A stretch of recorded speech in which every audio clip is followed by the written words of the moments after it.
Welcome to Business English, Disagreeing with Ideas.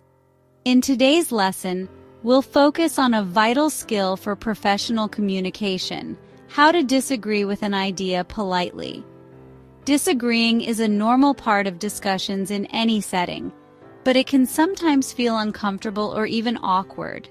The challenge lies in expressing your viewpoint without offending the person who presented the idea. Relationships are at the heart of business interactions, and our goal is to maintain a positive connection even when opinions differ. So how can we disagree respectfully and professionally? Let's explore some strategies that will help you express your thoughts clearly, while keeping the conversation productive and relationships intact. Why politeness matters. In business, the way we communicate can significantly impact the relationships we build. Even when we disagree, we want to do so in a way that doesn't harm these relationships. Being rude or dismissive can create tension and make future collaboration difficult. On the other hand, a polite disagreement fosters mutual respect and can lead to more constructive conversations. To achieve this, the key lies in softening your disagreement and choosing your words carefully. A thoughtful approach ensures that your message is clear but not confrontational. The role of softening phrases. One effective way to express disagreement politely is by starting your sentences with softening phrases. These phrases can help convey your point of view while reducing the risk of coming across as overly critical. Here are some examples. I'm sorry, I'm afraid, and unfortunately. Let's look at these phrases in action. I'm afraid I'm not entirely sure this is the best option. Even if you're confident the idea won't work, presenting it as a concern rather than a definitive rejection can make the feedback feel less personal. Unfortunately, I think there are better alternatives we should consider. This phrasing acknowledges the effort behind the idea while suggesting a need to explore other options.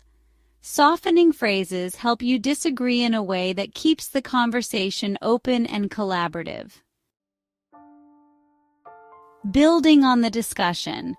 Once you've introduced your disagreement, it's important to offer constructive feedback or invite further discussion. This keeps the tone positive and ensures the other person feels heard. For instance, I understand where you're coming from, but I'm not sure I fully agree. What if we considered this alternative? Acknowledging the other person's perspective shows respect for their input, even as you share a different opinion. Another approach is to ask clarifying questions. Good idea, but do we have the resources to make it happen? This phrasing shows appreciation for the suggestion while raising a valid concern. It also allows the person to elaborate on their reasoning or reconsider their proposal. Do you really think this could work? This question encourages critical thinking and gives the person an opportunity to reflect on their idea. By framing your feedback as a question or a concern, you create space for collaboration rather than confrontation. When stronger disagreement is needed, sometimes a more direct approach is necessary, especially when the stakes are high or the idea is clearly unfeasible. Even in such cases, maintaining a professional tone is essential. Here are examples of stronger phrases you can use. I'm sorry, but that's out of the question. There's no way we could proceed with this. I'm afraid that's not something I can support. Unfortunately, this just isn't possible. Adding a softening phrase like I'm sorry or I'm afraid can help reduce the bluntness of these statements. This way, even when you firmly disagree, the tone remains respectful. Encouraging collaboration. One of the best ways to disagree effectively is to frame your response as part of a collaborative problem-solving process. For example, good idea, But I wonder if we could explore this angle instead. This phrasing shows that you value the idea and are open to building on it, even if you don't fully agree. I understand what you're suggesting, but I have some concerns. Can we discuss how to address them? This approach invites further discussion and helps identify potential solutions together, balancing politeness and assertiveness. Balancing politeness and assertiveness. It's important to strike a balance between being polite and being assertive. While softening phrases and collaborative language are useful, they shouldn't undermine the clarity of your message. For instance, instead of saying, "I guess that might not work," you could say, "I think this might be challenging."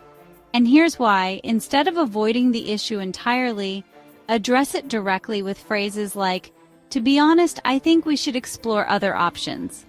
Being clear and confident in your disagreement ensures that your perspective is understood, while politeness keeps the conversation respectful. Wrapping up. Disagreeing doesn't have to create conflict or tension.